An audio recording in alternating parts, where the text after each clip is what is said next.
senador eleito Flávio Bolsonaro recebeu a equipe do Domingo Espetacular no início da noite desse domingo. É a primeira vez que ele vai falar desde que foi divulgado o relatório do COAF, o Conselho de Controle de Atividades Financeiras. No documento aparecem movimentações bancárias consideradas suspeitas na conta do senhor. Senador, uma dessas movimentações é o pagamento de um título de R$1.016.000, um título da Caixa Econômica Federal. Que título é esse e quem era o beneficiário? Bom, em primeiro lugar, eu quero agradecer, Lúcio, e a Record pela oportunidade de vir aqui trazer a verdade.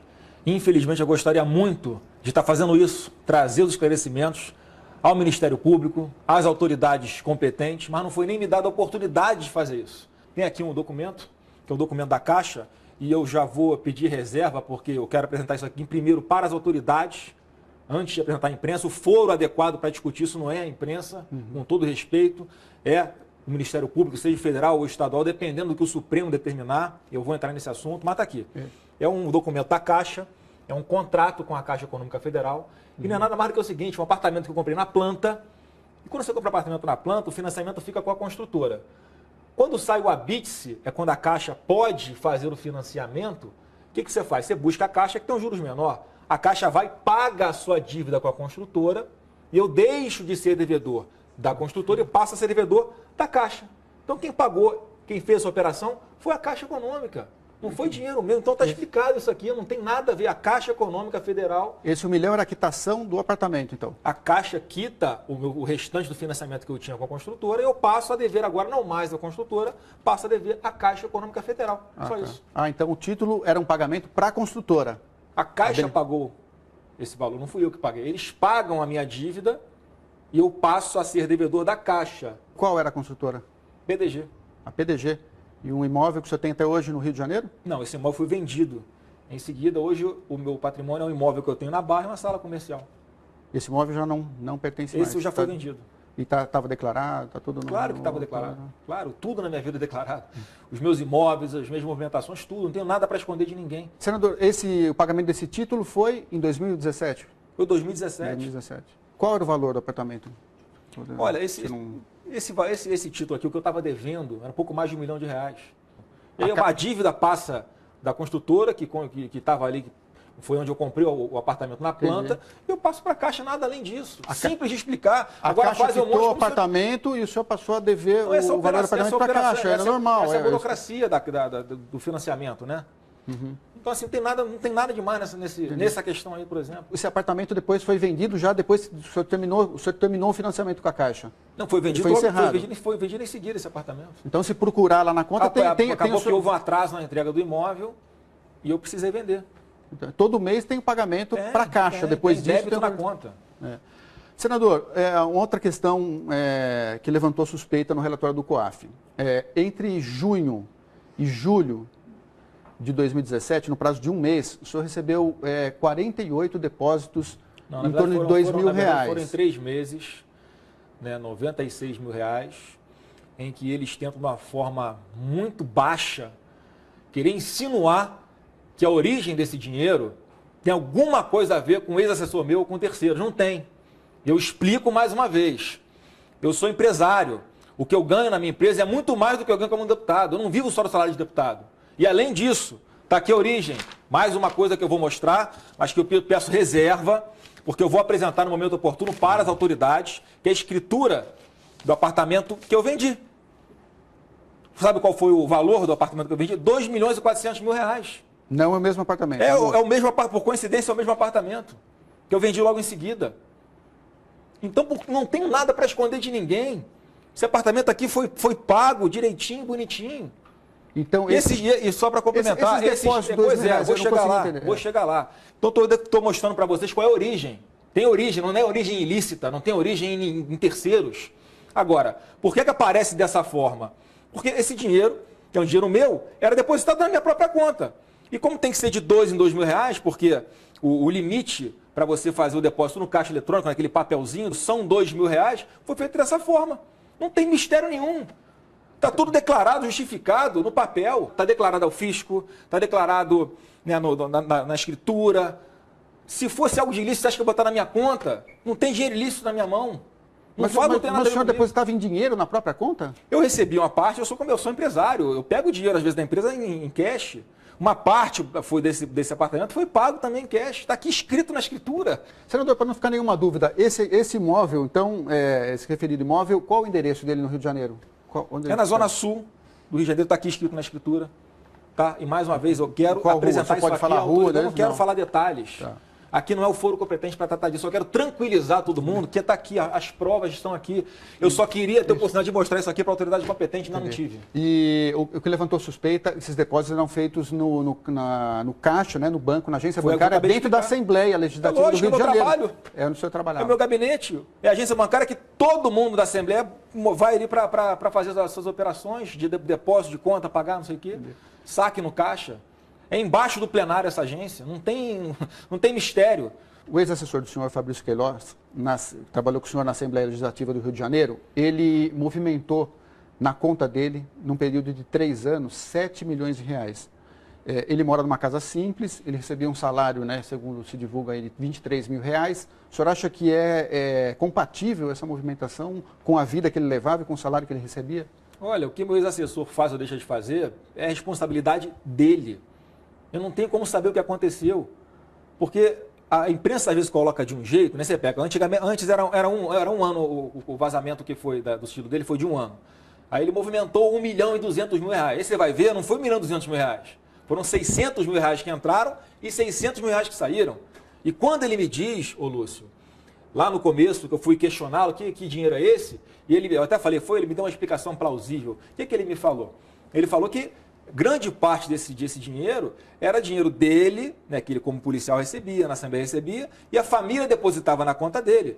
Só isso aí já dá 80% da movimentação desses 600 mil reais. E os outros, você falou assim, chefe, isso aqui eu explico facilmente, não tem nada de ilegal, pode ficar tranquilo. Eu fui para a imprensa e falei, ele me deu uma explicação plausível, mas quem tem que ser convencido não sou eu, é o Ministério Público. Senador, causou estranheza que o senhor entrou com um pedido de suspensão do processo no Supremo Tribunal Federal, né, alegando o fórum privilegiado, que o senhor tinha tido o sigilo quebrado. Não foi isso. Por que o senhor fez esse pedido? Bom, te agradeço pela pergunta, Lúcio, porque é importantíssimo esclarecer de uma vez por todas para todo o Brasil. Não pedi foro privilegiado no STF. O que eu fiz foi uma reclamação, que é o remédio jurídico correto, para perguntar ao Supremo Tribunal Federal, obedecendo a uma decisão do próprio STF, que lá atrás decidiu sobre o foro, e tem uma vírgula que fala assim, ó, caso a caso, o Supremo Tribunal Federal dirá qual é o foro competente. Se é o Rio de Janeiro, o MP do Rio, ou se é Brasília, o MP federal. Então, a decisão ali que o Supremo vai tomar é para onde é que eu tenho que prestar o esclarecimento, aonde é que eu vou levar isso aqui. O senhor não quis travar a investigação. Dentro do corpo disso, eu já informei ao Supremo as atrocidades que estão acontecendo aqui comigo. Meu sigilo bancário quebrado, sem autorização judicial.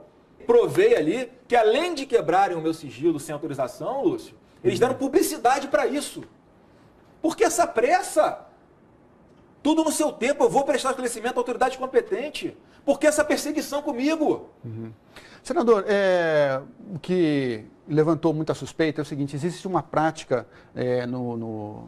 nas assembleias de todo o país, câmaras municipais, até no Congresso, de reter uma parte do salário de funcionário. O deputado, o vereador, contrata e depois recebe um percentual do salário do funcionário. O senhor alguma vez reteve o salário de alguém que trabalhou com o senhor na Assembleia? No meu gabinete, não. E se eu soubesse que alguém estivesse cometendo isso, eu era o primeiro a denunciar e mandar prender. Porque todo mundo sabe, quem me conhece, quem me acompanha no dia a dia, sabe que não tem sacanagem comigo. Tá? Se eu quisesse dinheiro, eu não tinha aceitado algumas ofertas tranquilas de doação eleitoral para minha campanha, bonitinha, de empresários que queriam ajudar o Brasil. Recusei milhões de doações de campanha. Não quero fazer isso, digo mais. Em alguns períodos no meu gabinete, cargos ficaram vagos. Se eu tivesse o intuito de ganhar dinheiro com isso, eu acho que ia deixar cargo vago. Quantos funcionários o senhor tinha na LERJ? No gabinete são 20, mais ou menos. 20. Aí varia, os cargos podem ser fracionados, tá? Mas nunca foi, meu gabinete é enxuto, funciona, todo mundo trabalha. Todos recebiam salário integral? Todo mundo trabalha, cara. O que a pessoa faz com o dinheiro dela, não tem como controlar. Senador, voltando no assunto do STF, o pedido que o senhor fez ao STF relativo à investigação feita pelo Ministério Público do Rio de Janeiro. O que o senhor achou da fala do ministro Marco Aurélio? Ele disse que casos como esse ele devolveu para o processo onde está a investigação de origem, que seria o Ministério Público do Rio de Janeiro. O que o senhor achou da fala dele? Lúcio, o STF, os ministros do STF, suas decisões são soberanas. Pelo que eu saiba, o ministro Marco Aurélio Mello está de férias. Então, ele não teve acesso ainda ao teor da reclamação que eu fiz junto ao Supremo Tribunal Federal. Então, com certeza, ele tem uma fala que para mim é fundamental. E diz o seguinte: eu não olho capa de processo, eu olho o conteúdo do processo. Então, fico muito feliz que o ministro Marco Aurélio tenha falado isso, porque é só isso que eu quero. Ele vai ter oportunidade de ver que dentro do processo, como eu estou sendo arbitrária e ilegalmente lesado, porque tive o sigilo bancário quebrado, porque foi dado publicidade para isso em rede nacional, muito antes de eu ser ouvido. Não tem sentido isso tudo que está acontecendo comigo. Então, não tenho dúvida que o ministro Marco Aurélio, ao pegar, analisar as nulidades que existem nesse procedimento, que eu também incluí nessa reclamação, ele vai tomar a decisão dele, certamente a decisão mais acertada. Na opinião do senhor, esse processo deveria correr em Brasília? Não, quem tem que falar é o Supremo. Não cabe a mim falar. É a decisão do próprio Supremo Tribunal Federal. Não temos nas instâncias. Onde eu estiver aqui, eu vou, sem problema nenhum. Tá. Senador, para a gente concluir a entrevista, esse caso já está na mídia há mais de um mês, né? E a demora do ex-assessor do senhor, Fabrício Queiroz, em prestar esclarecimentos ao Ministério Público do Rio de Janeiro, acaba levantando a suspeita de que existe algo errado por trás de tudo isso. Por que ele está demorando tanto? O senhor não gostaria que ele fosse mais célere em resolver, esclarecer essa questão? Eu certamente gostaria que ele já tivesse feito isso. Agora, vamos contextualizar, Lúcio. Essa investigação já está correndo desde o início do ano passado. E muito antes do meu ex-assessor ser intimado para comparecer ao Ministério Público, já foi vazado todo o seu sigilo bancário também, que foi quebrado sem autorização judicial. Não tenho procuração para fazer defesa dele. Agora, em menos de 15 dias após isso tudo vir à tona, ele foi intimado 4 vezes. No momento em que a mídia está colocando também, eu fico sabendo por vocês, ele foi vítima de um câncer, retirou um câncer no intestino. É lógico que eu tenho interesse que ele fale o quanto antes, mas é uma coisa que foge ao meu controle. O senhor esteve com ele ontem, hoje? Não, aqui claro em São Paulo, que não posso nem chegar, porque eu não ligo para ele, não falo com ele, para não ter qualquer dúvida, qualquer suspeita de que eu esteja combinando alguma coisa com ele. No contato zero. Ok. Agradeço a entrevista. Tá bom, agradeço. Muito obrigado.